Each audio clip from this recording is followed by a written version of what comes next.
bazo reprocher na yo que suprématie en fait. Osa likolo oui, mais est-ce qu'il faut le banamoto kenga na likiyo?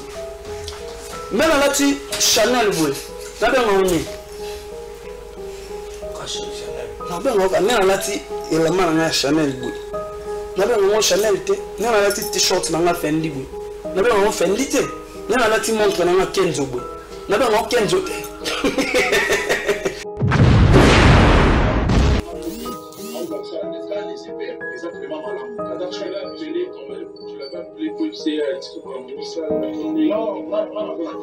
Non, déjà l'équipe Bichot, non, il y a ça la fierté de Bichot, tellement l'équipe Bichot, des problèmes, mais il va le faire, toujours terre, tout ça va toujours papa. Pour tous alors, les gens vont fabriquer Gatoni, dans la Mogone, il y a pas Bichot, il y a pas tout le monde, il n'y a pas maestro. Le monde a respect à la fabrication, le l'équipe Bichot, normal. Mais maintenant, dans un village, les gars on a succès à 6 ans. Après, on a succès. Quand moi j'étais bien avec notre ex-boss, Seda Cap, acoustique, 10 à match, Materazzi, y compris, na chroniqueuse moko, ya moko na biso, non, na des journalistes pour ça là on a chaîne peu mon nene, ya moko na biso a na on a posé autant à comment on était parce que là musicien qu'ils étaient tous contre relation ya Naï na ex-président na biso. Acoustique a dit ça y a droppé boy. Wana tu as donné ex-président non. Il a droppé. Il a dit ça filé. Azala maele, a se méfier na boss na biso a lingaka été. Ba tout moko ba en États-Unis, fallait ba remettre dina filé trophée moko ya nzembo na mon ex. Isa communauté congolaise c'est ça le même. OK. Mais ba ben ex-président na biso. Ex-président na biso a lobby ba pesa ngobi na filé té. Mais maintenant, non, batu yana nyonso e bande kozala contre relation ya ngana ex-président na biso e bande déjà kotina ngana mabe basangani mpona kotraiter nga ingrat impoli totiena à part wana déjà faut comprendre que c'est la jalousie soki bino bande déjà kolinga te nga za bonne relation na ex-patron na nga sans cause. Mais tant qu'on a cavani na ba cause, vous sangani beaucoup mieux là traiter ingrat, impoli tout ça. Pas ça la musala.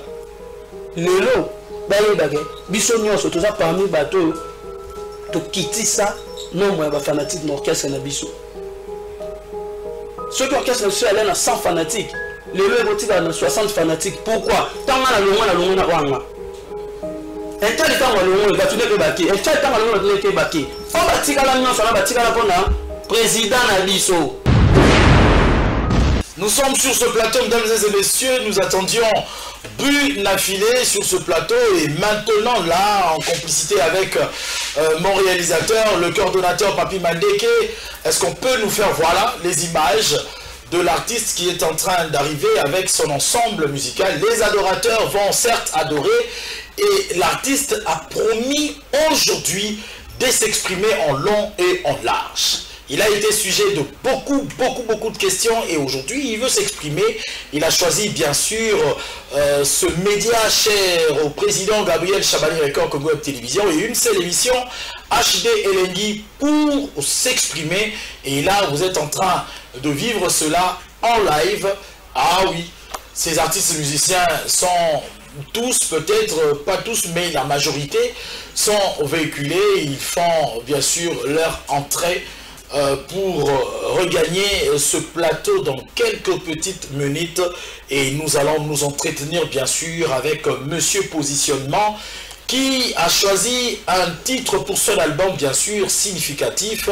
Il a fallu se positionner et aujourd'hui on en parle. 19 titres, 17 titres dans cet album de 2 volumes. 7 et 8 titres, nous en parlons tout à l'heure. Ces titres à succès, ça c'est le chef d'orchestre. Ah oui, ça c'est le chef d'orchestre qui est en train de faire sa petite démonstration. Nous allons revenir bien sûr, Félix Pimon sur ce plateau pour voir comment est-ce que ça se passe? TV Moro Batubele de Tolobara. Merci na 4 coiffures. Bazota la biso na ngonga oyo Moïse Mossel, le double king de tout le coiffeur de la RDC. Merci à Junior Boyoko. Nous sommes sur ce plateau, bien sûr. Nous allons parler des tout sauf de rien. Positionnement, j'étais en train de le dire, un album avec 17 titres, il faut le faire pendant le confinement.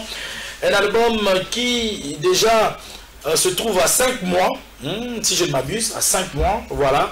Et on parle des titres comme La Grâce, on parle des titres comme Mon Choix, beaucoup de titres, Réalité. Binafile a moins chance, il y a des titres naïfs, pas de retard en même dans la combo. Binafile, les adorateurs, bon dimanche et bienvenue. Merci. Santé Zangé. Kimia na Nzambe. Vous avez Kimia malgré vous avez gauche, non déjà droite, parti. Napesi Nzambe merci et puis merci na ba fanatique na biso, ne va consommer album na biso. Et puis merci à l'orchestre de Bisso, nous avons évolué bien. Merci à Nzambe la grâce. Depuis Bafongoli, nous avons 11 concerts si je ne me trompe pas. Et là, nous avons un contrat sur le lobby à concert le 20 novembre. Mais il faut que l'art avant, le 20 novembre. Déjà approché. Le 20 novembre, dans ex Hollywood Plaza, ex Gramalik si je ne me trompe pas. Voilà, tout allons le 20 novembre. En tout cas, nous avons la grâce à gauche ou à droite, tout ça. Ils ont la grâce, nous avons la bisoté. Bisoté au bêta, et puis nous avons la grâce, tout signer contrat, tous les sponsors. La musique, il y a le cause de sponsor, il y a vraiment un problème, mais bien affilé, nous avons la grâce, album positionnement, parce que nous avons sponsor, il y a FBT. Agence monnaie, à transfert, il y a mon P Babilo, tout ça. On va accompagner, on va déjà sur la répétition, on a Bashi à FBT Zawana, et puis tout ça, on a concert Moko, na Turquie, donc on a un compte à FBT, na groupe Nangai, parce que FBT, ils sont aux États-Unis, ils sont en France, ils sont en Afrique du Sud. Maintenant, là, on fait l'agence, il y a Sika, ils sont à Bénin, là, partout, vraiment, ils sont en Angola. Maintenant, là, on fait l'agence Yassika na Turquie. Donc, on a ça l'inauguration. Voilà. On raté Paris, mais Turquie est là. On a raté Paris comment? Zénith de Paris. Non, mais Zaghi suis invité. Est-ce que Zaghi qui prononçait officiellement? Non, il a qui officiellement. Il a qui quand on a Kokobar, on a invité dans le concert dans la Zénith de Paris. Mais après, on a mis Kokoba officiellement, attendu bateau Faki Bakende na Zagi Sousouté. Et puis, courage car na Kokoba, na Mambo et Comédie, orchestre na Bisso, une musique à maison mère, courage car. Et puis, quand Zamba a reçu au fond là. Et puis, on a mis les affiches Moïsali, tout au Kendobeka na États-Unis, une musique à maison mère. On a le bateau parce que les orchestres, oh, Bisso, tu as Koko Kuna. Voilà. Alors, Binafile. Bazo condamné au moins Moukié na Bosuinayo Nyon surtout ils ont étalé Libanda. Et le dernier geste en date qui semblerait déranger certaines personnes, je ne sais pas ce que ça on a bien pour Bazon Sonanzela ou bien ça on a néga ya critiquer on a négué la mabé. On dit au sommet papa voiture mais au tchango na réseaux sociaux. Papa Mouniango m'a pété, bien affilié moi Mouniango bien, ils ont m'a pété, Nzamba Sungi, il faut déclarer, tant Nzamba Sunga. Après, l'exemple là bien, ils ont rapport au Rosoa. Il y a ma bébé qui a raté. Au moins aujourd'hui, les parents de Bisso, comme la victime, il y a ma Bisso belé. Il y a des gens qui insultent les parents de Bisso. Il y a ma Bisso de la musique. Mais au moins, on a fait papa, maman, surtout dans le faux compte. Moi, il y a des gens qui ont fait comme moi, maman, maman, Véronique, ils ont publié dans le compte dans Facebook, les parents bien affilés, les parents piétons, les parents bien affilés, les liakate, les parents lipapate. Et mes parents sont grande sœur de Maï à mon amour. après biso to na famille na biso to la ndenge na biso pe to zalela en tout cas ma famille na biso dérangé ba tout je pense papa nanga là qui content moi on diriger papa nanga te papa nanga là content na poster na page Instagram nanga OK qui a PC voiture bon c'est la troisième voiture ou deuxième voiture ah monsieur vous avez PC voilà peut-être que ce papa nanga payer mon quoi comme on dit ma un mususu na poster bongo pour à la victime pe ya ba dire ya ba tout mususu to za ba tout omoni et puis ça il y a bien la même personne va ba critiquer lelo ba même personne va na innocence bi félicitations no tongi ba parents ndako ba même tout le monde va na réseaux sociaux le lobo ngape na ba dans 2 ans on ça on défiter mais nzamba sunga dans 2 ans on va tongi na parents na ndako wa bongo. Un bel exemple là. Voilà, les exemples là bien, je ne pas innonce bi. Tant que je vois au monde appelle ce qu'on a tombé les parents dans un étage bon pour le bani. Là la mona pasteur Moïse Mbi. Na mona pe. Après si papa na voiture. Na mona anniversaire na mona réseaux sociaux. Tout le monde a frère na biso d'adju. Na mère na au monde la kotibo ya sombele vers ça les cadeaux boy. Et ça normal. Pour la raison pas mauvaise là. Et puis net biso na famille biso mo. Et bien je mon biso te biso tout. Toi content ya mai. Pour non ni papa na biso maman biso. Donc c'est notre cœur. Toi na biso content et bien famille na biso te ni ba tata moi na biso ni ba no na biso. Après ba o déranger bango. Et tali bango. Est-ce que nga on dépendre na ba sentiment ya ba tout on dépendre na ba sentiment na nga. Tant on nzamba do pambola eza ba façon ya olakisaka munene na nzambe na ba vie na biso. Et comme la biso ba pandisango qui n'est pas ba musicien, ba artiste, sur occasion ezali et tout entre autres netingai ko ya panayo Isaac Mai, Omba Potongo, Virginie Manganga, tuyaka. Mais na oya le mot total ratala pe dans le monde absent. Total bi la moni absent. Mais absence c'est comme prolongé. Comme pour dire qu'on aura remarqué quand même que dans l'entourage nayo beaucoup d'absence, on dirait départ, révocation pour mieux dire.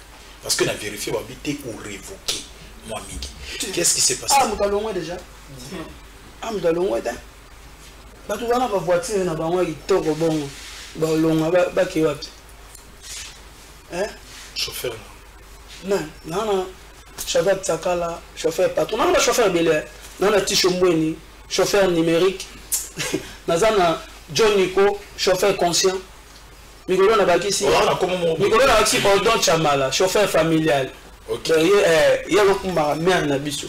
Ozana comme mo pe na kati. Nani alors ça ou nganga na yo. Nani Arnold Nguma. Ah te azana bien mais il y a mi c'était avec ta musique, il y a la famille, la ndeko makambuya.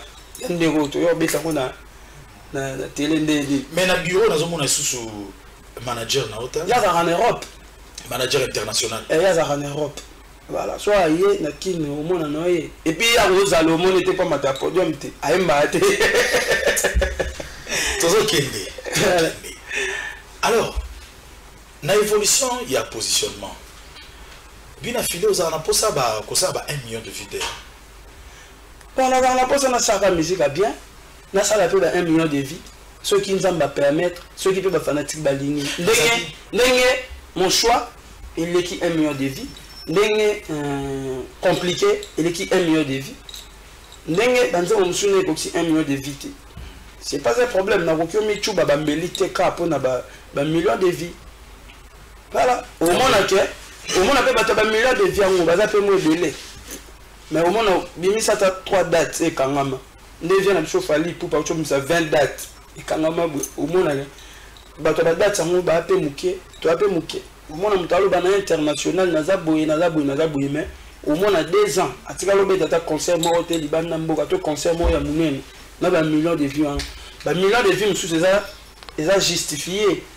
Par exemple, il y a Innocence B, tout le monde a raté là, il y a un stade, tout ça, Betty plein, un festival, tout le monde a fait rigoler, la Côte d'Ivoire à Betty, il va faire un fali pour pas battre le soir, mon pas au mon compte, vient un héritier à Tanabe.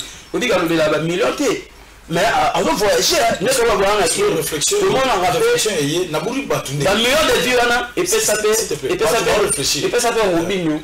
Tout le monde à l'époque, il peut pas revenir à ça, un million de vies. Tout le monde qui a l'aucun à quel Côte d'Ivoire. Tu vas réfléchir que là, Balobi, héritier Watanabe, on dirait Yonde aux Ayo, Beta Koleka. Fali, Yo, après héritier. Soit bien héritier à Mati. L'album n'a pas. Oui. L'album n'a pas bandé Bima. Et ça va pas toujours en deuxième position qu'héritier. L'album héritier est Beta Koleka. Depuis l'album héritier Bima, l'album n'a pas bandé Bima. On a conscient. Et ça que l'album n'a pas bêta après il hérité au bêta au likamate l'album le lobo est na terrain l'album est au bêta et ça y a hérité na bina filé il est numéro 1 moi numéro 2 et puis le niveau nanga so il y a un na 2 et coquille bakasi alors tu vas évoluer très bien il y a on a pour ça hein tout que non a grâce OK tout que na grâce tant aux ongles Freddy Kipimo au Chelbiso élément wana o to filmer TV après to que la marambo le monde courage pas de salut pour la main c'est le commis déjà démodé moto nazi aussi capable comprendre moi chance nana à couper du sacré ça passe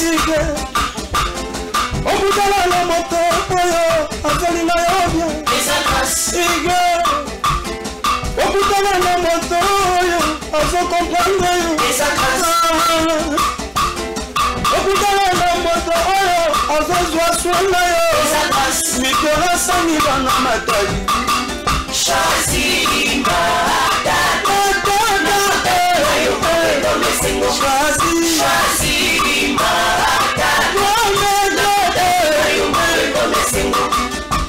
nazalaki yango santana nasilaki nakobonino santana na ezongi kitoko na ezongi kibolengana na ezongi ngana lungwela bapasi alobe alva image alungwela bapasi alamo alva jamondo alukakala na bina ye ezazagate ya moisa lungwela bapasi alobe papi mandeka lungwela bapasi alamo le PDG Champagne comme mon papa yo-yo et ça glace mame il est fixé na bo mwana bo il a ponga bo mwana bo il est bantembo na bo mwana bo et ça glace il a zotonga na bo mwana bo ya jowe il est bandako na bo mwana bo il est mituka na bo mwana bo il est bantembo na bo mwana bo il est sponsor na bo mwana bo il est bachalou na bo mwana bo il est banguna na bo mwana bo manager Gires et manager Alvino la team Lokito ne tombera jamais. Ah oui, la team Lokito Gires Yeti alobi soirée za moko na chaudron soirée Lokito chaque jeudi avec DJ Gires Yeti. Je pense à DBH Traiteur, Déborah Yeti à partir de Paris, une seule adresse pour vos fêtes, vos manifestations.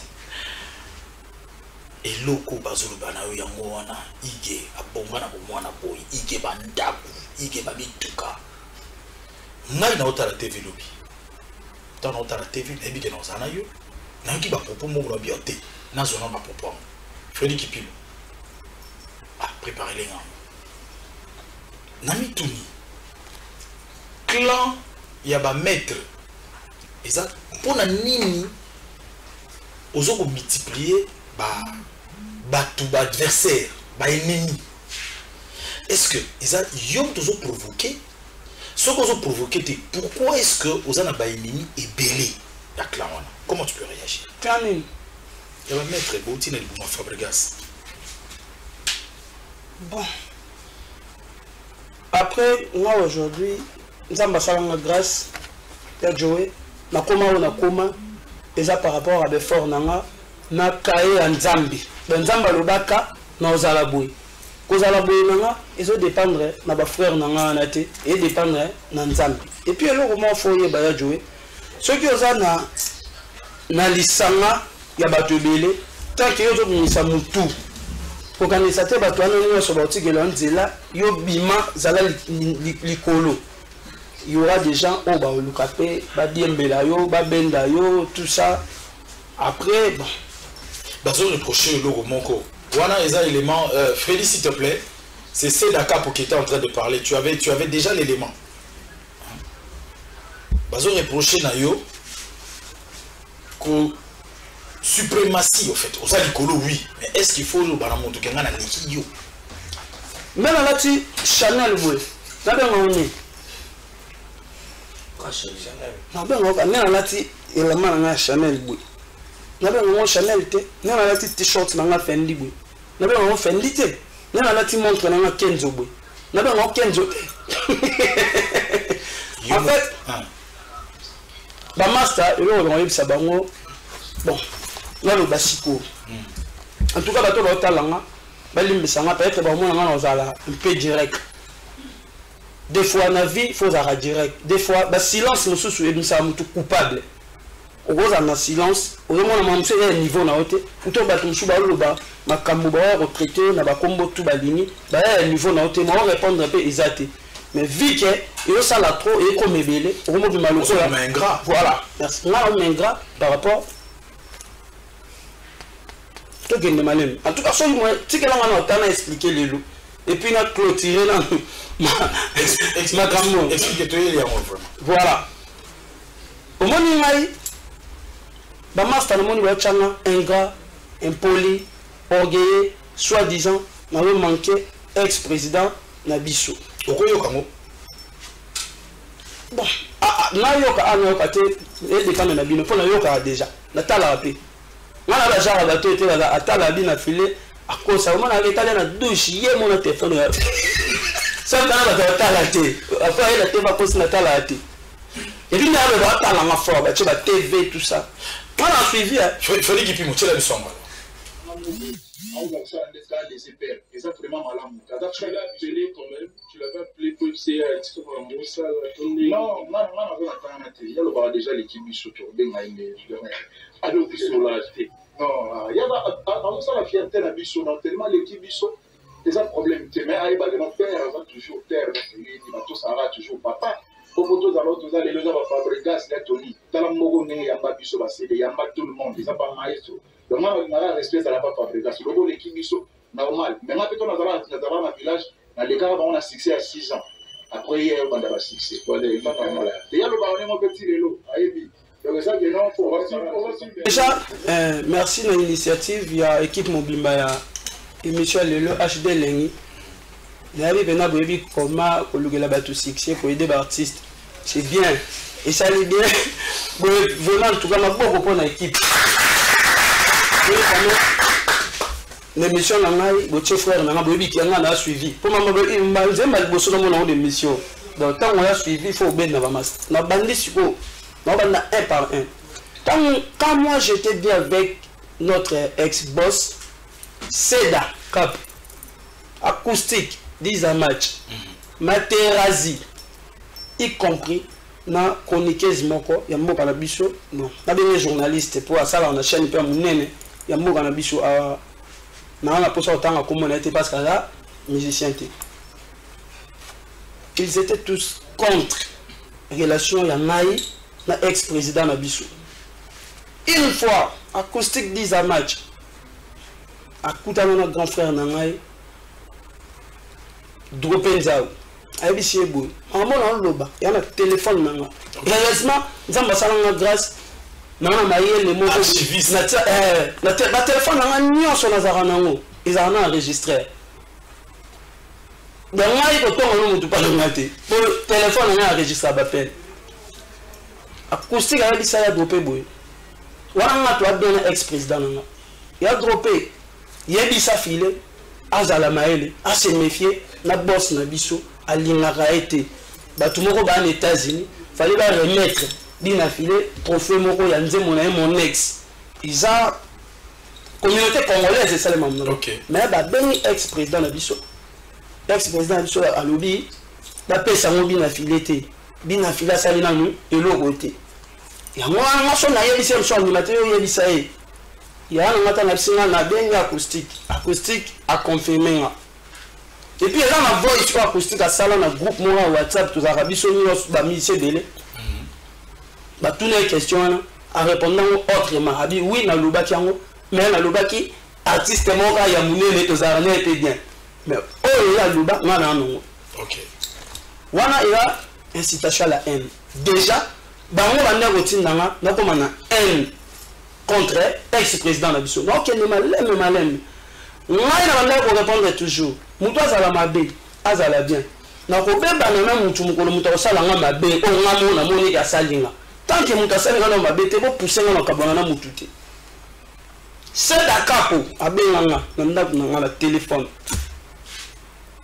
Pour me dire que yala tika ko tanga ka kombo ya le mutu ozo pese makambu yo la ba succès na yo ti po na faux esprit alinga biso te pa olinga ote nga kutu na so misa générique na ngai na buaka na cri ya mado na kati générique na sala ba kanya na YouTube aka faux nyonso na loba non Ye wana lelo mutu azolo to que le malem merci nyonso on est là incitation à la haine donc bango anda style na déjà beba na mutu sans cause. Pour moi, Patrick Beckham a comme l'aide du maître. Nous avons la vidéo Materazzi. Il y a émission, il y a porte-parole, il y a Patrick Beckham, allo Finganga, allo Bagay. L'élève du maître, boss na bango lobby, aïe bien monté, il tape ça comme moi. Comme on a pesi, valablement, et ça, aide du maître. Il y a la village, tout ça. Nous avons Materazzi. Tant que bon, pour réaction dans le na moment na nyonso ngana ex-président na tout ça bien ba ça la bon bozo tanga na TV voilà chronique Joana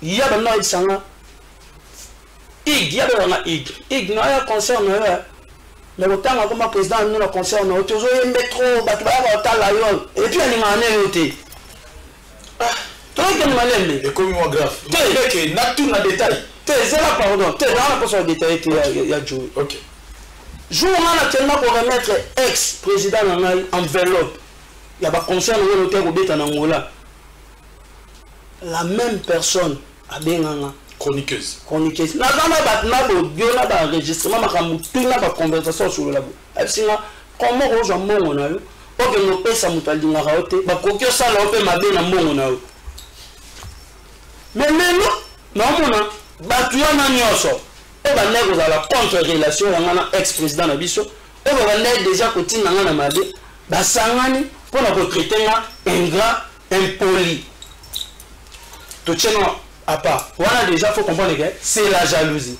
ce qui toke na ngobongo o yebi tant que ça la na light music ba frère na biso ba longwa ba contre maître OK na ex président biso pe ba yo kamata ma confirmé que ba yo la nzembo mais ba manzembo o yo kende so tu va détail na ngo e ke na direct que o net ba emelier ba déborda ba zona ba partir nzoto a mutu ba détail ngo ba kena maningo ba sala ba ninga na yo na ba camarade nanga o lelo bango soi-disant ba défenseur ya père na biso bazaki wapi na moment pour ba défendre père et puis ba zwango wana ba contre maître na ba master o lelo ba lo ba ke ba teleme na ngapo na zenga ba lia na ba contre maître ba ke na ba rap na bango ba ke na la musique na bango ba ke na ba concert na bango ba beta ma sona ba on nenga bien na télé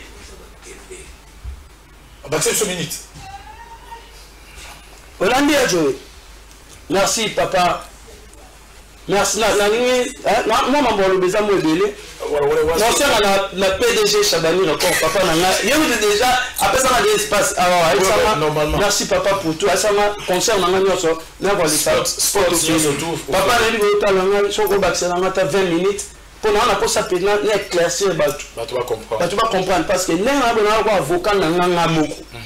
Tant que tu vas ba salir image na yo wana ba élément o va valable faut amour koloba parce que et comment ça la mabe na mato ya bato si réellement bango ba lo défendre ex président na biso comme père na biso ba ça na kananga D'ailleurs, on a contre-mettre ndenge. Parce que la musique va contre-mettre ndenge. Bakangana ba photo, ba sala na ba vidéo.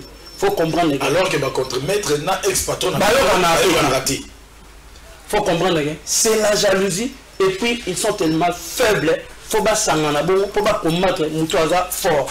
Tout les qui, mais sur là-bas déclaration. Acoustique à l'état la TV. Allo baboui. Hier à l'omwe villageois. Pour ex-président de Bisso a triqué à l'heure de ta concert place ton heure répété ex-président de Bisso a Benga. Ah merci PDG Chabani Record. Le PDG Gabriel Chabani Record. À Benga 10 minutes. À Benga à CLT. À l'état la TV. À salle de mission. À salle de déclaration na. Le monde a la vidéo, il y a des fanatiques naïe, des camarades naïe, des films après ex-président de Bisso. C'est un capo, aller voir la TV, aller voir boy. Hier, nous avons commis ça, ex-président de Bisso, place à commis les lots, pour boire kakri à Yamado, et pour moi, Makamutu, ex-président de Sokoman à Bakar, Banda, pour Makamutu, mais hier, Abimana, il est au côté. On a quoi acquisé, Moutouté. La déclaration, non, mais directement, on a quoi acquisé, papa, on a commis ça, Bisso, on manquer respect. Que à mon thème, on m'a dit, d'être yo tombolé, mais c'est l'orient. Déclaration, naïe. Materazzi, on a allé dans des missions, mais papa n'a dit non, on a soutenu Batumusus. Il a déjà soutenu raté. En répondant, oui, on a posé ça soutien à été. La déclaration, n'a pas de jour où nous sommes à la télé, pour contrer la déclaration n'a pas tout ça, il y a une déclaration, nous avons appelé ça déclaration. La relation est basée sur l'hypocrisie. Pour élément et puis ils sont clair et net.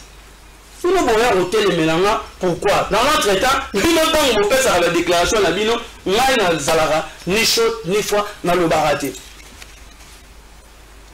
Nous avons fait la master conseil, la boulot, la musique bien, nous avons fanatique. Les fanatiques à Villanova. Et puis ex-président de Bisso a su l'effort de la mission à l'Onga de Apna. À ça la motte, à ça la moba de Neko Batikali, pour ça les de Abisso. Parce que Tika Bisso n'a pas 3%. Le lot, nous sommes à Bisso va combien à combien de pourcents? Nous sommes à combien à 0%, nous sommes 1. Nous avons la salle de fort, nous combien à 9 ou 8 nanga, nous méritons. Pardon. Et puis, on a posé les camarades. Il y a un autre chose pas de problème. Ok. Mais on a une bonne relation avec ex-patron sans cause. Mais tant qu'on a une cause, vous savez, vous avez traité ingrat, impoli, tout ça. Pas ça la moussala. Le lot, bisogno surtout ça parmi les bateaux. Tu quittes ça. Non, moi, je suis fanatique de l'orchestre na Bisso. Ceux qui orchestre na Bisso, ils sont 100 fanatiques. Les autres, ils sont 60 fanatiques. Pourquoi? Tant que la longue, la longue. Un tel temps, il va tourner que Baki. Un tel temps, il va tourner que Baki. On va tirer la nuance, on va tirer la bonne président na Bisso. Badam la fanatique na Bisso. Déjà, sur le long orchestre, il va lui soutenir. Et Baki a nisate. Les fanatiques ex-président de Bisso, ils soutenir pour le moment. Rien. Moi aujourd'hui j'ai des fanatiques partout. Il y a quartier la tête, il y a maison mère, il y a BCDG, il y a FT, il y a papa, il y a pas Mickey. Pour déjà, on bête la musique, on évolué, on sort à la concert, on mission, on a véhicule. Au moment où on a mis de Moussou, allons-nous la ville à nous. Non, on a pas pour se justifier, au long ligne.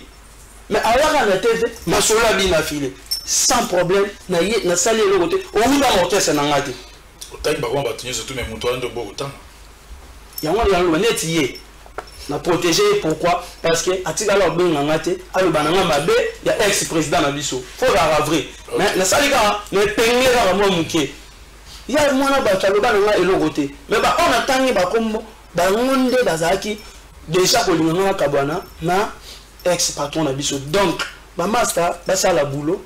Nous sommes ça et on la grâce à Nzambe liko na ngati. On Nzambe luba po nanga et ko kisama. nzambe mutalingaki naza numéro 1 na bango ngai te na sali yango na nko babose soki babose peut-être lobi bamisusu bakokoma mpe likolo nanga mais lelo c'est mon temps basupporta ngo se distraire pour rien baoloba basala bongo bakochanger calcul ya nzambe te mpona bajalousie na bango voilà siko na moment nini alors que bazalaka kozwa courage ya kobenga yo na bosolaka bien siko na moment nini yo koma koyebisa bango nomema ke aleki bino eza ntango okocomprendre ke basalaka bajeu double voilà neti seda nakenda kotala ye na répétition na ye nazwi $100 atikeli chef d'orchestre na ye bofuta transport bamisi na biso bamisi ya camarade nanga kobima nanga ya récupéré $100 ngai na moto abakisi bango bayebi ngai te bajeune azalaka nango bali yango te ye abaki awa kinde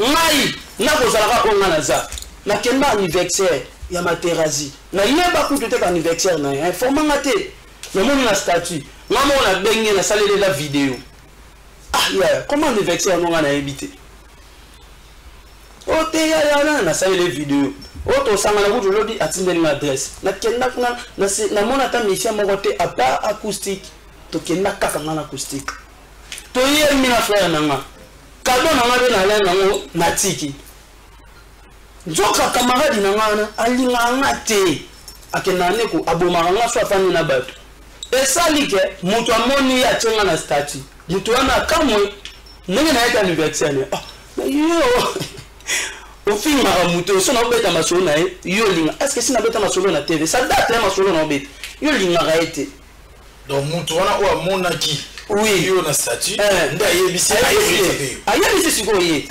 naza nango tu na telefone nanga Materazi répondre essaye ya musique ata toyemi toyeba ndeko te toya niveau moko te toyema nde moko te nga niveau na ye te nga niveau na nga baibrator nga camarade na nga nde ibrator mutu wana tuni ye yango jour wana na banda batiaki nzembo abi na file bino bolobi badija na bosiliki akata nzembo wana Materazi répondre abi te ezali nga te ibrator moto alobaki bakata boyo moko oyoka eteke nzembo yango yando alalisa ba nzembo yango ni mananga simbi tushe nzembo oyo osala succès eyolalisa ba nazwa baconversation wana nazongiseli Materazi. Wow.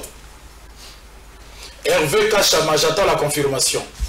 Naza nango ayebisi mutu wana yo moto linga bi na file linga ye opose biso te to linga ye yo moto linga ka sali lo de ani siko na sali nini seda c'est pas la première fois finganga abanda da ko finganga ngai nsoki muyaka juillet 30 na so maquette Facebook tout ça alega de soit confrère na okaka toni ko kwa boya ngai menga na reconnaissant la œuvre na ya sala ya mado soki na wangani na ndoki ya mado wana esala biso pe bien tomate nango pe ba avion oui problème ezate ne monga pe na obeta tolo na mwana baba ate ma etsa biso ba avion te so ya gagner biso libanda mboka so pe to gagner kaka na kata mboka tozwi trophée ya kaka honneur kaka ya orchestre na biso asala bonga finganga andoko yanga toni ko kwa yanga ndako nga to sala na émission période de confinement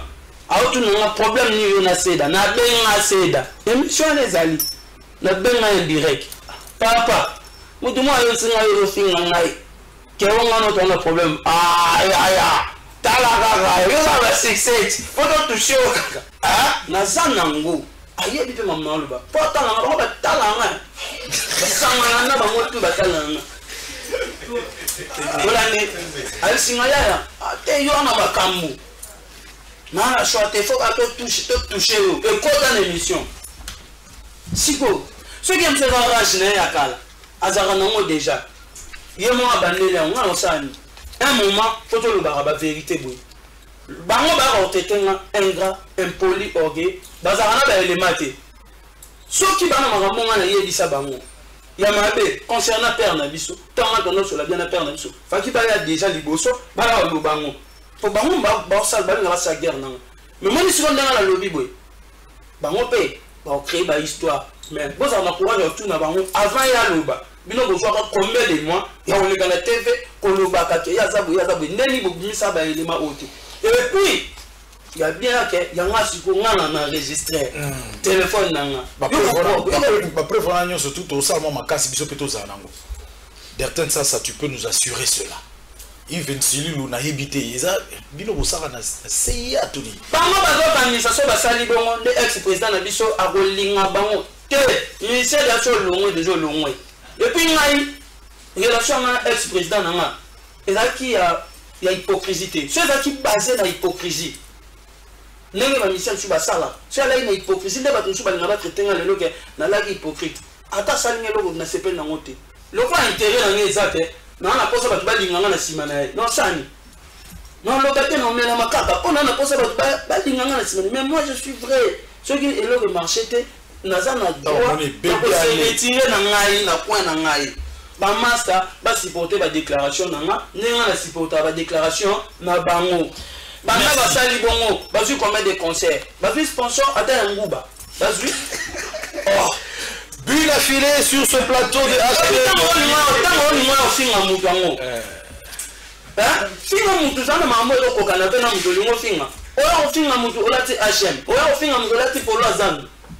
Est-ce que ça a un sens? Quitte ça, quitte ça, Tomina. Namoni morgue, hein? Namoni morgue. Morgue, ça va nous faire du bien, ça va faire plaisir à mon habilleur. Nounou de Lika, Dance Boutique à Bandalungwa. Merci de nous habiller. Pour le plaisir de Malinda Mbombo, Pembe na Pembe, Martine Medi, la Miss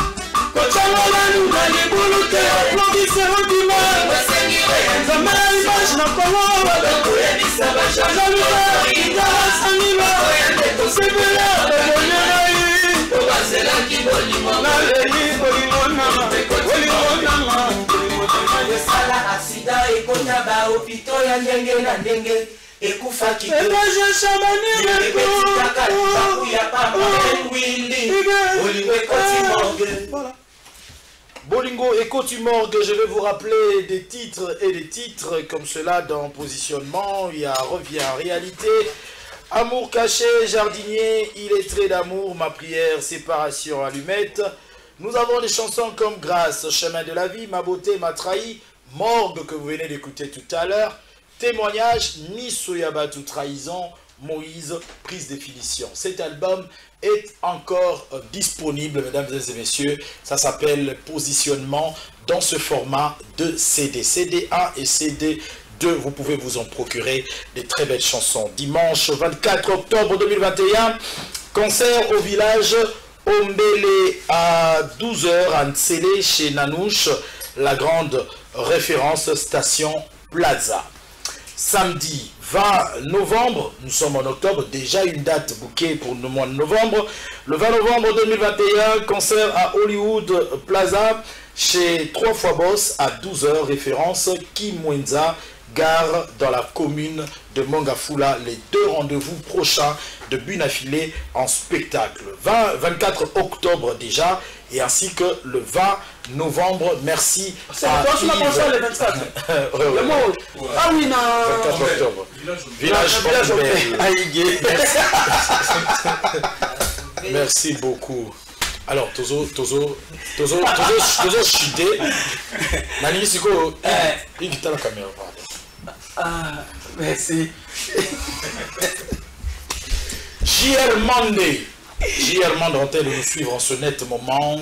Pokémon Club, c'est là-bas que l'ambiance se trouve. Nous pensons à toi, nous pensons à mon grand frère Yakali Kalonji du Canada, un Canadien de plus en RDC en ce moment, c'est Kali Kalonji. Et nous pensons comme cela à Kams Schengen, un grand frère bien sûr à Bunafilé aussi, Sandra Munga Mamouche, la reine de Bibelou en séjour à Kinshasa. Nous pensons à toi aussi, avec sincérité. Bunafilé, vous avez sa chance lobby, il y en a ex-patron à bien. Nada chrétien. Ngai na muto na s'adaptaka na makambo nde salama. Et puis na bonga ba circonstances nyonso na kumisa nzambe. Nga ko je nzambe te. So nzamba permettre o kabana mutu pona ba cause to pona ba raison. O na yo na nzambe na mutu ngo boyebi ko forcer la relation te zonga na makasi. Je pense que biso ba to za vrai boye. Ba to ba traiter biso ne ba traiter impoli, orgueil tout ça. Nga za te pona ça discours et c'est vel sa mutu na ndako. Na za pona ça discours c'est la réalité nanga, c'est le makambo nanga. O le loso na kufi. Ba to wana ba okipelenga ba na ngati. Donc pour forcer la relation te ezalaki et kabwani nzamba yebi pourquoi et kabwani so nzamba ozoni sango merci mais na ndenge na volonté wana te na calcul wana te parce que muto bino botina ngam suna bongisa na yebi très bien kolega bino bato botina biso na makasi to bongisa boko bomanga ipo la vérité. Voilà, ça va se terminer ici, mesdames et messieurs. Il était en train de nous suivre, Batomaïe, et bien sûr, Maître Bienvenu Faso était en train de nous suivre. Bon dimanche à toi, bon dimanche à Maître Christian Ankara. Je n'oublierai jamais le fils de l'homme, Fiston Chikuya. Mon ami et frère, merci pour tout. Adonis Mayalos, on se va se voir tout à l'heure. Coude Asaf Gérald à partir de Brazzaville. Merci aussi, tu nous as été très cher et nous ne cessons de le dire, il est le vrai Maboko Bank. Ted Tendai, merci pour tout ce que tu fais pour la culture et pour la jeunesse. Dadi Papoula, le grand frère de Christelle Akedi sur Sayo Tokutani. Jimmy Kabaya, l'expert comptable, était en train de nous suivre. Joyeux anniversaire na grand frère Nangai Alpha Mabundu. Et puis joyeux anniversaire d'avance na directeur de RTL Sasa. Il y a notamment mercredi, na pesi mbote na Mitterrand Sangilo na Matadi, Maître Adela, Toko. En tout cas, on a tué Matadi, na lela bino trop. Et puis mardi, tout ça la répétition la mission comme d'habitude. Dès que répéter, on a limité 7e mairie. Répétition, on va foutre à la moi, battant à prêter. Et puis jeudi, dès que répéter de 16h à 21h. En tout cas, bateau batali biso, on va s'épéliter par deux à té. On a lâché, bateau bagagao. Nous na lobby boya, on va s'épéliter pour lui, mais ça y a un manque de responsabilité. Faut assumer ma molo. Donc on attend, on dit que nous sommes le bien, on le va bien d'apprendre à l'ingota fingaro. Moi, l'ingara baloba bon, on a lobby à ma on a eu la réalité puis la vérité. J'ai été trop sali et pas ma mastananga. Fallait n'a exposé bango bina la élément na bango et puis ba comprendre que ngana vrai na problème mutute et ça va cause langa ya ngone sala bongo. Et là on mo siko na lobby ya suka pardon à Maurice. Ngai na ngamuko.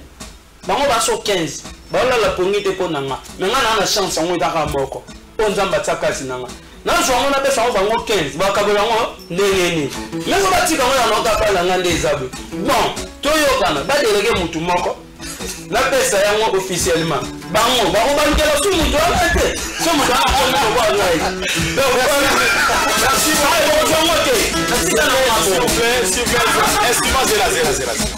Merci, c'était donc monsieur Hugues Bunafilé.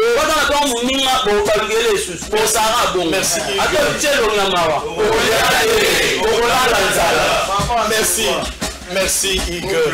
Yawili Moucheni, c'était ton émission, c'était l'émission de Dani de Real de Madrid, c'était l'émission de Motola Djambé, Patrick Walter, le neveu de la sublime beauté de la terre, Maria Walter. Mesdames et messieurs, clin d'œil à Héritier Vouki, le big manager. Cette émission tire sa finalité ici. Merci.